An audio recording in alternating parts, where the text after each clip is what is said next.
Sang Kuryang dan Gunung Tangkuban Perahu. Pada zaman dahulu, di sebuah kerajaan makmur bernama Parahyangan, hiduplah seorang putri cantik bernama Dayang Sumbi. Dia suka sekali menenun. Suatu hari Dayang Sumbi menenun di teras istana. Entah kenapa, hari itu dia sedikit pusing dan lemas. Sementara benang pemintalnya berkali-kali jatuh. Dayang Sumbi menjadi malas mengambilnya. Karena jengkel, benang pintalnya jatuh terus, dia pun berkata, "Barang siapa yang mengambil benang pintalan itu untukku, saya bersumpah kalau dia laki-laki akan kuambil sebagai suami."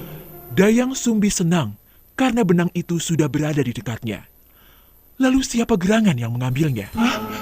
Siapa yang telah mengambilkan benang pintal ini untukku? Sepertinya tidak ada orang di sini.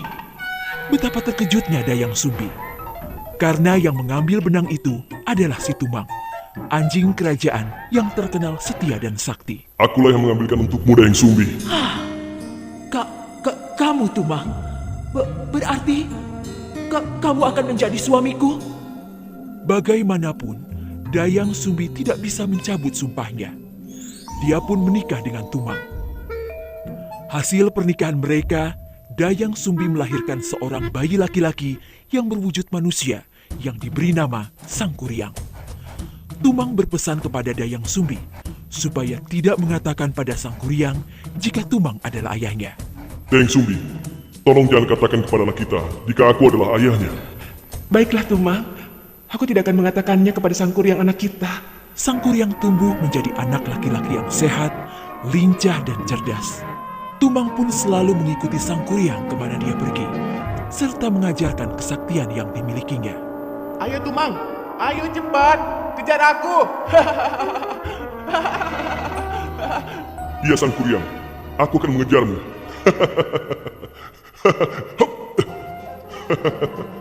Sang Kuryang mengira Tumang adalah anjing peliharaan semata. Dia tidak mengetahui jika Tumang adalah ayahnya. Suatu hari, Dayang Sumbi menyuruh Sang Kuryang berburu binatang untuk pesta di istana. Sang Kuryang anakku, pergilah berburu ke hutan bersama Tumang untuk pesta istana. Baik Ibunda, Sang Kuryang pasti akan mendapatkan hasil buruan yang banyak. Sang Kuryang pun pergi ke hutan ditemani Tumang. Sayangnya, sampai hari gelap, dia tidak mendapatkan hasil.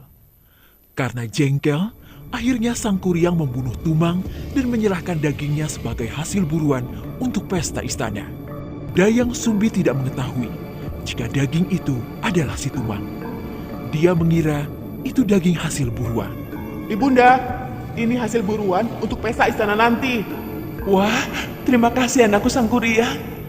Setelah pesta usai, Dayang Sumbi menanyakan keberadaan Tumang yang tidak kelihatan di pesta istana. Anakku Sang Kuryang, apa kau melihat Tumang? Sudah aku cari kemana-mana tapi dia tidak ada. Akhirnya, Sang Kuryang mengakui perbuatannya. Itu Ibunda, aku sudah membunuhnya dan kujadikan hewan buruan kemarin. Apa? Kenapa kau melakukan itu Sang Kuryang? Dayang Sumbi tidak bisa menahan emosinya. Dia memukul Sang Kuryang di keningnya hingga mengucurkan darah. Ampun Bu, maafkan Sang Kuryang Bu. Akibat perbuatannya yang sudah memukul Sang Kuryang, Dayang Sumbi diusir dari istana oleh sang raja. Bagaimanapun, Sang Kuryang adalah calon putra mahkota. Tidak ada yang boleh memukulnya. Dayang Sumbi pun akhirnya pergi meninggalkan istana. Waktu pun berlalu. Sang Kuryang tumbuh menjadi pemuda tampan, sakti, dan disegani. Suatu hari dia pergi berburu di hutan.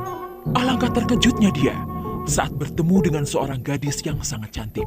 Hah? Siapa gadis itu? Wajahnya begitu cantik rupanya. Sang Kuryang tidak tahu jika perempuan itu adalah Dayang Sumbi ibunya. Begitu pula sebaliknya. Mereka saling jatuh hati. Sang Kuryang tidak berpikir lama untuk melamar Dayang Sumbi. Kemudian Dayang Sumbi menerima lamaran itu. Dia sama sekali tidak mengenal Sang Kuryang yang sudah tumbuh dewasa. Baiklah, aku bersedia menjadi istrimu wahai pemuda tampan. Namun sebelum hari pernikahan mereka, Dayang Sumbi menemukan bekas luka di kening Sang Kuryang yang sama persis dengan anaknya dulu. Ya Tuhan, ternyata pemuda ini Sang Kuryang anakku. Luka di keningnya sama seperti dahulu. Dia memang anakku. Dayang Sumbi segera berusaha mencari akal untuk menggagalkan pernikahannya dengan Sang Kuryang.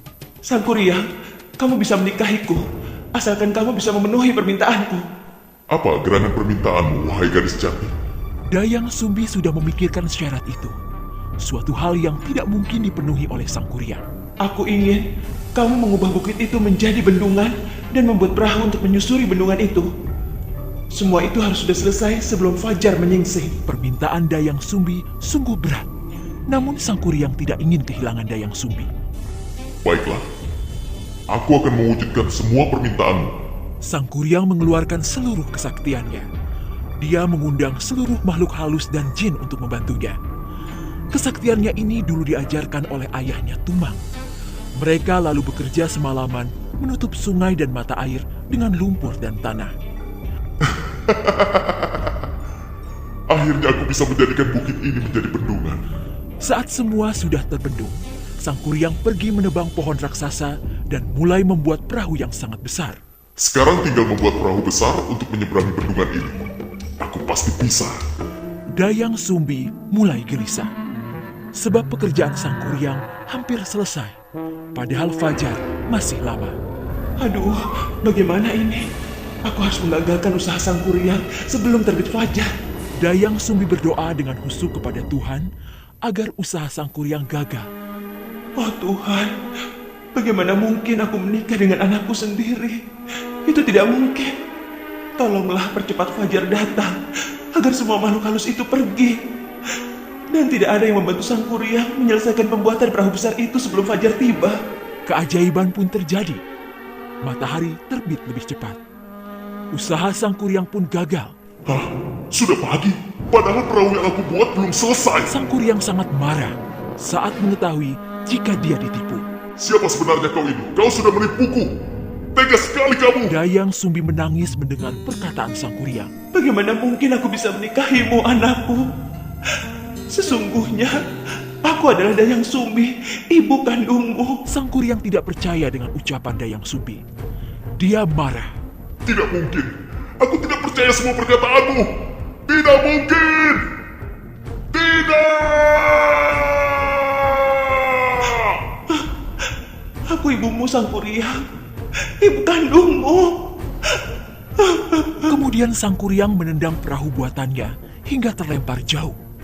Perahu itu jatuh dengan posisi terbalik dan berubah menjadi gunung yang hingga sekarang dikenal dengan sebutan Gunung Tangkuban Perahu.